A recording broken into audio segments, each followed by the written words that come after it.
नमस्कार और the deep dive में आपका स्वागत है। आज हमारे सामने India unity in cultural diversity किताब के कुछ अंश हैं और हम इनके जरिए भारत के एक बहुत ही अनोखे राज्य अरुणाचल प्रदेश की एक गहरी पड़ताल करने वाले हैं। हाँ, अरुणाचल प्रदेश वाकई में एक दिलचस्प विषय है। बिल्कुल। तो हमारा इरादा इन पन्नों से सिर्फ जानकारी निकालना नहीं है, बल्कि अरुणाचल की उस खासियत को समझना है जो इसकी जमीन, इतिहास और लोगों से मिलकर बनती है। इसे उगते सूरज की भूमि कहते हैं। लेकिन आज हम देखेंगे कि सूरज की पहली किरणों के अलावा यहाँ और क्या-क्या चमकता है। सही कहा, बहुत कुछ है जानने को। तो चलिए देखते हैं ये स्रोत हमें अरुणाचल की इस दिलचस्प दुनिया के बारे में क्या बताते हैं। शुरुआत करते हैं इसकी भौगोलिक स्थिति से। नक्शे पर देखें तो अरुणाचल बिल्कुल उत्तर पूर्वी कोने में है, जैसे भारत का मुकुट हो। हाँ, एकदम टॉप पर। इसकी सीमाएं तिब्बत, चीन, भूटान, म्यांमार से मिलती हैं और भारत में आसाम और नागालैंड से। ये सरहदी इलाका होना ही अपने आप में इसे कितना अहम बना देता है। हाँ, और सिर्फ सरहदें ही नहीं, यहाँ का भूगोल अंदर से भी बहुत खास है। राज्य का ज्यादातर हिस्सा हिमालय और पटकाई पहाड़ियों से ढका हुआ है। अच्छा। और शायद यही वजह है कि ये भारत का सबसे कम आबादी घनत्व वाला राज्य है। बहुत ऊंची नीची जमीन है। हाँ, पहाड़ी इलाका जो ठहरा। बिल्कुल, लेकिन इन्हीं पहाड़ों के बीच से निकलने वाली नदियां जैसे सियांग, तिरिप, कामेंग, लोहित, सुबनसिरी, ये सब जो आगे चलकर असम में विशाल ब्रह्मपुत्र बनती हैं, ये नदियां यहाँ जीवन रेखा की तरह है। अच्छा। ये न सिर्फ पानी देती हैं, बल्कि घाटियां बनाती हैं और पुराने समय से परिवहन का जरिया भी रही हैं, भले ही मुश्किलों भरा। और इन नदियों ने राज्य को 5 मुख्य घाटियों में बांटा भी है। तो क्या ये मुमकिन है कि इसी वजह से अलग-अलग संस्कृतियां भी पनपी? संभव है, बिल्कुल संभव है। भौगोलिक अलगाव अक्सर सांस्कृतिक विविधता को बढ़ावा देता है। इतिहास देखें तो अरुणाचल 20 फरवरी 1987 को एक पूर्ण राज्य बना। ओके, 1977 में। हाँ, लेकिन उससे पहले 1972 तक इसे नॉर्थ ईस्ट फ्रंटियर एजेंसी यानी NEFA कहा जाता था। नीफा? हाँ, सुना है? ये नाम ही बताता है कि इसे मुख्य रूप से एक सीमांत मतलब बॉर्डर वाला संवेदनशील क्षेत्र माना जाता था। राइट। फिर 1972 में केंद्र शासित प्रदेश बनने पर इसे अरुणाचल प्रदेश नाम मिला, जिसका मतलब है सुबह की रोशनी वाले पहाड़ों की भूमि। कितना खूबसूरत नाम है। हाँ, वाकई। अरुण मतलब सुबह, अचल मतलब पहाड़, और यहाँ की जलवायु भी तो पहाड़ों के कारण काफी विविध होगी ना। बिल्कुल। तलहटी में आपको उप उष्ण कटिबंधीय गर्मी मिलेगी, सब ट्रॉपिकल जिसे कहते हैं। अच्छा। लेकिन जैसे जैसे आप पहाड़ों पर चढ़ते हैं, मौसम ठंडा होता जाता है और बारिश, अरे बाप रे, यहाँ औसतन 2000 से 4000 मिलीमीटर सालाना बारिश होती है। 2000 से 4000 मिलीमीटर, बहुत ज्यादा ये तो। चलिए कुछ और मुख्य तथ्यों पर नजर डालते हैं। राजधानी ईटानगर है। हाँ, ईटानगर, जिसका नाम 14वीं शताब्दी के ईंटों के किले ईटा फोर्ट पर पड़ा है। ये राज्य का सबसे बड़ा शहर भी है। राजकीय पशु मिथुन है। ये क्या होता है? बैल जैसा। एक तरह का जंगली बैल कह सकते हैं, लेकिन ये पालतू भी होता है। और ये सिर्फ जानवर नहीं, वहाँ के लोगों के लिए सामाजिक और आर्थिक रूप से भी बहुत महत्वपूर्ण है, स्टेटस सिंबल जैसा। अच्छा। और राजकीय पक्षी ग्रेट हॉर्नबिल, फूल रिटूसा और पेड़ होलोंग, ये प्रतीक भी कहीं ना कहीं यहाँ की प्रकृति से गहरे जुड़े हुए लगते हैं। सही कहा। और धर्मों की बात करें तो यहाँ स्वदेशी आस्थाओं मतलब इंडिजिनस बिलीफ्स को मानने वाले लोगों की बड़ी संख्या है, जिनकी अपनी मान्यताएं और रीति रिवाज हैं। इनके साथ साथ ईसाई, हिंदू और बौद्ध धर्म भी यहाँ मौजूद हैं। खासकर तिब्बत और भूटान से लगे इलाकों में बौद्ध धर्म का प्रभाव ज्यादा दिखता है। ठीक है, अब बात करते हैं अर्थव्यवस्था की। स्रोत बताते हैं कि ये मुख्य रूप से कृषि प्रधान है, मतलब एग्रीकल्चर बेस्ड। हाँ, बिल्कुल। चावल मुख्य फसल है, लेकिन दालें, गन्ना, गेहूं, बाजरा, तिलहन, अदरक, मक्का जैसी कई और चीजें भी उगाई जाती हैं। हाँ, और यहाँ की खेती के तरीके भी दिलचस्प हैं, जो सीधे तौर पर यहाँ के भूगोल से जुड़े हैं। जैसे? एक है झूम खेती, जिसे स्लैश एंड बर्न भी कहते हैं। अच्छा, झूम खेती। हाँ। इसमें किसान जंगल के एक हिस्से को साफ करके जलाते हैं और जो राख होती है उससे जमीन उपजाऊ हो जाती है। उस पर कुछ साल खेती करते हैं, फिर नई जगह चले जाते हैं। ये सदियों पुरानी पद्धति है। हालांकि अब इसके पर्यावरणीय प्रभावों पर भी काफी चर्चा होती है। हाँ, वो तो है। और दूसरा तरीका है सीढ़ीदार खेती, टेरेस फार्मिंग, हाँ, मतलब पहाड़ों के ढलानों को सीढ़ियों जैसे खेतों में बदलना, ये तो कमाल की इंजीनियरिंग लगती है। ये वाकई में है। इससे न सिर्फ खेती के लिए समतल जमीन मिलती है, बल्कि पहाड़ी ढलानों पर मिट्टी के कटाव को रोकने में भी मदद मिलती है। हाँ, खासकर जहाँ इतनी ज्यादा बारिश होती हो। बिल्कुल, ये दिखाता है कि लोगों ने कैसे मुश्किल भौगोलिक परिस्थितियों के साथ जीना और उनसे मतलब तालमेल बिठाना सीखा है। कृषि के अलावा क्या उद्योग वगैरह भी हैं? है, लेकिन ज्यादातर छोटे पैमाने पर, जैसे चावल मिलें हैं, फल प्रसंस्करण इकाइयां हैं, बागवानी है। अच्छा। लेकिन जो चीज यहाँ की अर्थव्यवस्था और संस्कृति दोनों का अहम हिस्सा है, वो है हथकरघा और हस्तशिल्प, मतलब हैंडीक्राफ्ट्स और हैंडलूम्स। हाँ, हैंडीक्राफ्ट्स। यहाँ के बुने हुए कपड़े, बांस और बेत का काम, लकड़ी की नक्काशी, ये सब बहुत खास है। और हाँ, वन उपज मतलब फॉरेस्ट प्रोड्यूस का भी बड़ा योगदान है, क्योंकि राज्य का एक बड़ा हिस्सा घने जंगलों से ढका है। स्रोत में ये भी जिक्र है कि पर्यटन की यहाँ अपार संभावनाएं हैं।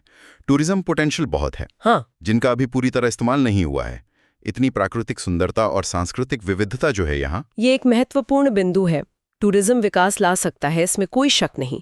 लेकिन जैसा कि हम आगे देखेंगे, यहाँ की संस्कृति और पर्यावरण दोनों ही बहुत नाजुक हैं। तो ये सवाल उठता है कि इस क्षमता का उपयोग कैसे किया जाए, कि इसकी अपनी पहचान भी बनी रहे और नुकसान भी ना हो। सही बात है। चलिए अब उसी पहचान यानी अरुणाचल की अनूठी सांस्कृतिक विविधताओं पर आते हैं। स्रोत कहते हैं कि यहाँ 25 मुख्य जनजातियां और 110 से ज्यादा उप जनजातियां। ये तो अविश्वसनीय है। हाँ, ये वाकई में भारत की विविधता का एक जीता जागता उदाहरण है। इतनी सारी ट्राइब्स एक ही राज्य में। और ये विविधता सबसे पहले भाषा में झलकती होगी, है ना? बिल्कुल।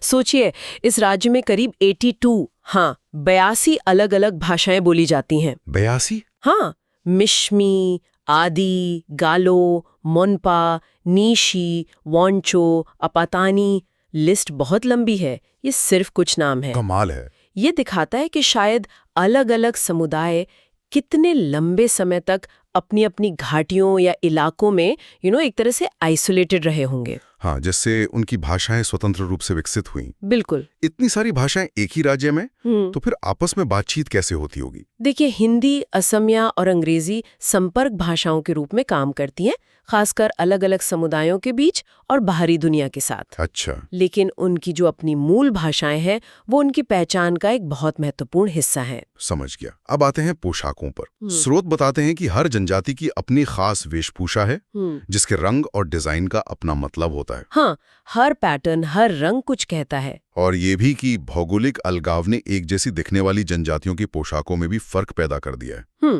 वे कपड़े बनाने के लिए पेड़ों के रेशों, बकरी के बालों, यहाँ तक कि मानव बालों का भी इस्तेमाल करते हैं। हाँ, ये सामग्री का इस्तेमाल ही दिखाता है कि वे अपने पर्यावरण में मौजूद संसाधनों का कितनी कुशलता से उपयोग करते हैं।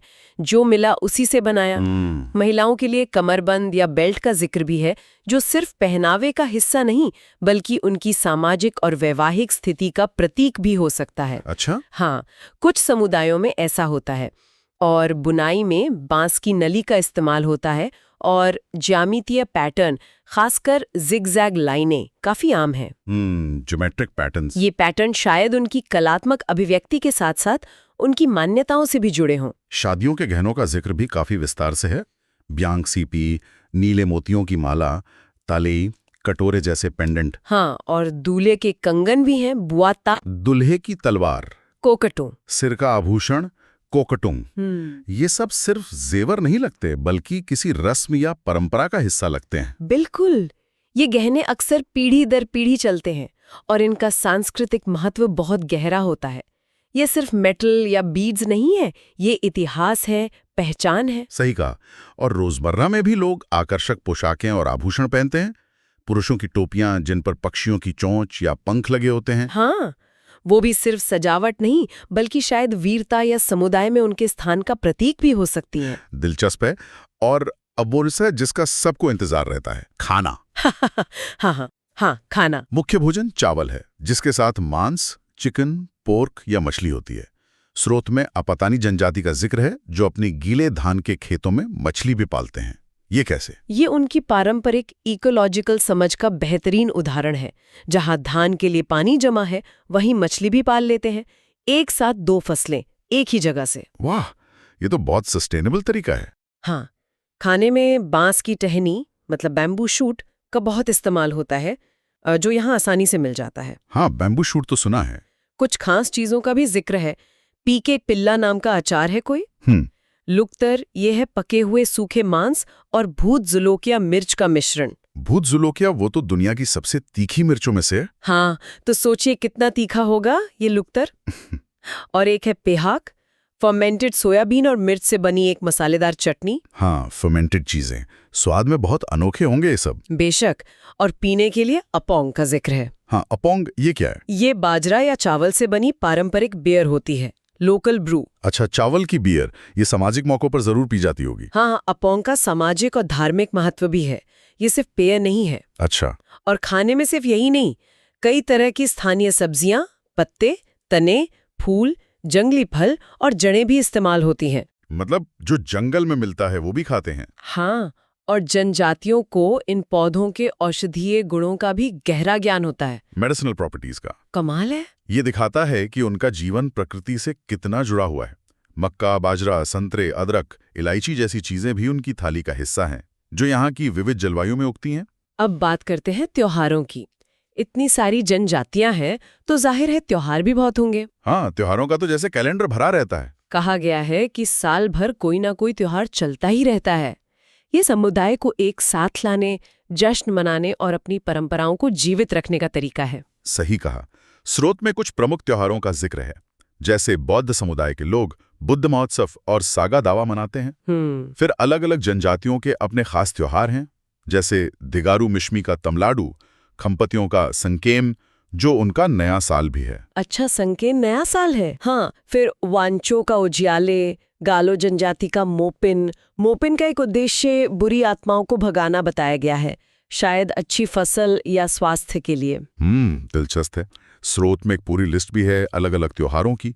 तागिन जनजाति का सिदोंगी, नियोशी का न्योकुम आदि का सोलोंग। हाँ, नोक्टे का चालोलोकू, मोनपा का लोसर, ये सब अलग अलग महीनों में होते हैं। ये सिर्फ छुट्टियों के दिन नहीं लगते, बल्कि उनकी पहचान और मान्यताओं का आईना है। बिल्कुल। और इन त्योहारों का एक अहम हिस्सा होती है प्रदर्शन कलाएं, मतलब फोक टेल्स, लोक कथाएं, गीत और खासकर नृत्य। हाँ, डांस। हर जनजाति के अपने पारंपरिक नृत्य हैं जो त्योहारों, शादियों या दूसरे अहम मौकों पर किए जाते हैं।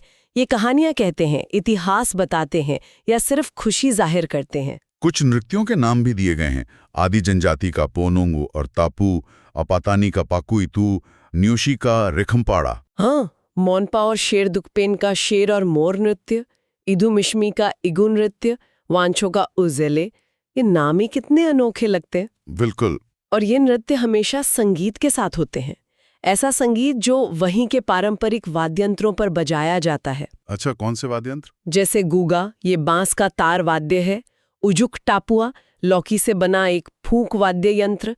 पुपे और टापू जैसी बांसुरी। सब कुछ लोकल मटेरियल से बना हुआ। हाँ, ज्यादातर ये वाद्यंत्र भी स्थानीय सामग्री से ही बने होते हैं। एक खास वाद्यंत्र का जिक्र है पोणु योक्सी। पोणु योक्सी, ये क्या है? ये तलवार जैसा दिखता है और पुजारी इसे रस्मों के दौरान मतलब रिचुअल्स में इस्तेमाल करते हैं। तलवार जैसा वाद्यंत्र? ये सुनने में तो बड़ा रहस्यमयी लगता है। हाँ, इसका इस्तेमाल शायद नृत्य को एक धार्मिक या औपचारिक गंभीरता देता होगा। साथ ही अलग अलग तरह के ड्रम जैसे डफ और खोंग भी इस्तेमाल होते हैं, जो नृत्य को लय और ऊर्जा देते हैं। तो ये संगीत और नृत्य सिर्फ मनोरंजन नहीं, बल्कि उनकी सांस्कृतिक अभिव्यक्ति और सामाजिक जुड़ाव का जरिया है। समझ गया। अब आते हैं दृश्य कलाओं पर, विजुअल आर्ट्स पे। यहाँ के मठ, खासकर तवांग मठ का जिक्र प्रमुखता से है। हाँ, तवांग मठ तो बहुत प्रसिद्ध है। 300 साल पुराना महायान बौद्ध संप्रदाय का और 10,000 फीट की ऊंचाई पर बना हुआ। ये तो कल्पना से परे लगता है। ये सिर्फ एक इमारत नहीं, बल्कि ज्ञान और कला का एक महत्वपूर्ण केंद्र है।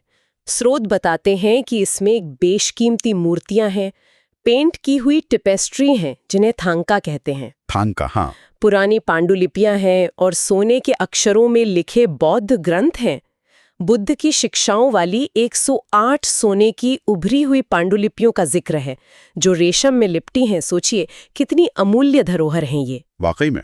मठों के अलावा हस्तशिल्प भी यहाँ की दृश्य कला का एक बड़ा हिस्सा है। हाँ, हैंडीक्राफ्ट्स तो अरुणाचल की पहचान है। स्रोत ने राज्य को हस्तशिल्प के आधार पर 3 क्षेत्रों में बांटा है। ये कैसे? हाँ, ये विभाजन दिलचस्प है। पहले क्षेत्र में जहाँ बौद्ध जनजातियां ज्यादा हैं, जैसे शेरदुकपेन, मोनपा, वहाँ सुंदर मुखौटे बनाए जाते हैं। मास्क। अच्छा, मास्क जिनका इस्तेमाल नृत्यों और नाटकों में होता है। मोनपा लोग खूबसूरत कालीन, लकड़ी के पेंट किए हुए बर्तन और चांदी का काम भी करते हैं। ठीक है। और दूसरा क्षेत्र? दूसरा क्षेत्र यानी मध्य भाग, जहाँ अपातानी, हिलमिरी आदि जनजातियां हैं, ये लोग बेंत और बांस के काम में माहिर हैं। Cane and bamboo work. हाँ, ये तो सुना है नॉर्थ ईस्ट में बहुत होता है। हाँ, ये लोग इनसे रोजमर्रा की चीजें और सजावटी सामान बनाते हैं। यहाँ बुनाई भी खूब होती है, जैसे अपातानी शॉल और जैकेट आदि।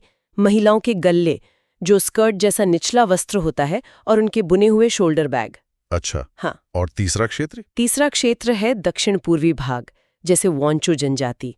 ये लकड़ी की नक्काशी, वुड कार्विंग के लिए प्रसिद्ध है। Wood carving. हाँ, वांचो जनजाति सुंदर बैग और कमरबंद भी बुनती है। इस इलाके में बकरी के बाल, हाथी दांत, सुअर के दांत, कीमती पत्थर जैसे एगेट, पीतल, कांच जैसी चीजों का इस्तेमाल करके भी कलाकृतियां और गहने बनाए जाते हैं। इतनी विविधता है क्राफ्ट्स में भी। बिल्कुल, ये दिखाता है कि कैसे अलग-अलग क्षेत्रों में उपलब्ध सामग्री और सांस्कृतिक जरूरतों ने अलग-अलग कलाओं को जन्म दिया। और ये हुनर पीढ़ी दर पीढ़ी सिखाया जाता है, ट्रांसफर होता है। लेकिन स्रोत ये भी इशारा करते हैं कि हाल के दशकों में कुछ बदलाव आ रहे हैं। हाँ, वो तो है। शिक्षा बढ़ी है और तकनीकी जानकारी पारंपरिक तरीकों की जगह ले रही है, जैसे बुनाई में। ये आधुनिकीकरण का एक स्वाभाविक पहलू है। चेंज तो आता ही है, इसके सकारात्मक पक्ष भी है। जैसे बांस, बेंद और ऑर्किड जैसे स्थानीय उत्पादों को अब भारत के दूसरे हिस्सों में बाजार मिल रहा है। इससे लोगों की आमदनी बढ़ी है, इकोनॉमी को बूस्ट मिला है। हाँ, ये तो अच्छी बात है। और जैसा हमने पहले बात की थी, पर्यटन भी धीरे धीरे बढ़ रहा है। माठ और यहाँ की प्राकृतिक सुंदरता पर्यटकों को खींच रही है। सियांग नदी महोत्सव का उदाहरण दिया गया है, जो इको टूरिज्म को बढ़ावा देता है। हाँ, सियांग रिवर फेस्टिवल। यह हर साल दिसंबर में होता है और इसमें पारंपरिक कला, संगीत, भोजन सबका प्रदर्शन होता है। पहले से ब्रह्मपुत्र दर्शन महोत्सव कहते थे शायद। हाँ, नाम बदला है। ये त्योहार और पर्यटन जैसी गतिविधियां आर्थिक अवसर तो लाती हैं, लेकिन साथ ही ये उस संतुलन वाले सवाल को फिर से सामने लाती हैं जिसका हमने जिक्र किया था। विकास और संरक्षण के बीच संतुलन। बिल्कुल। तो इन स्रोतों के जरिए हमने देखा कि अरुणाचल प्रदेश सिर्फ पहाड़ों और नदियों वाला एक राज्य नहीं है। ये तो संस्कृतियों, भाषाओं, कलाओं और प्रकृति के साथ इंसान के गहरे रिश्ते का एक जीता जागता संग्रहालय जैसा है। सही कहा, एक लिविंग म्यूजियम। यहाँ की हर जनजाति, हर त्योहार, हर कलाकृति भारत की विविधता में एकता की कहानी का एक अहम हिस्सा बयान करती है। और इन स्रोतों को खंगालने के बाद एक विचार मन में आता है। क्या? जब ये बांस बेंत के उत्पाद बड़े बाजारों तक पहुंचते हैं, या जब हजारों पर्यटक तवांग मठ या सियांग नदी के किनारे आते हैं, तो इसका वहां के स्थानीय समुदायों की जीवन शैली और उनकी सदियों पुरानी परंपराओं पर क्या और कैसा असर पड़ता है? अच्छा सवाल है। क्या ये बाहरी प्रभाव उनकी अनूठी पहचान को, उनकी यूनिकनेस को धुंधला कर सकते हैं, या वे इसे अपनाकर और मजबूत हो सकते हैं? मतलब क्या वो अपनी पहचान खो देंगे या उसे नए तरीके से ढाल लेंगे? हाँ, वही विकास और पहचान के बीच का ये संतुलन साधना, ये शायद अरुणाचल के भविष्य की सबसे बड़ी चुनौती भी है और अवसर भी। इस पर सोचने के लिए काफी कुछ है।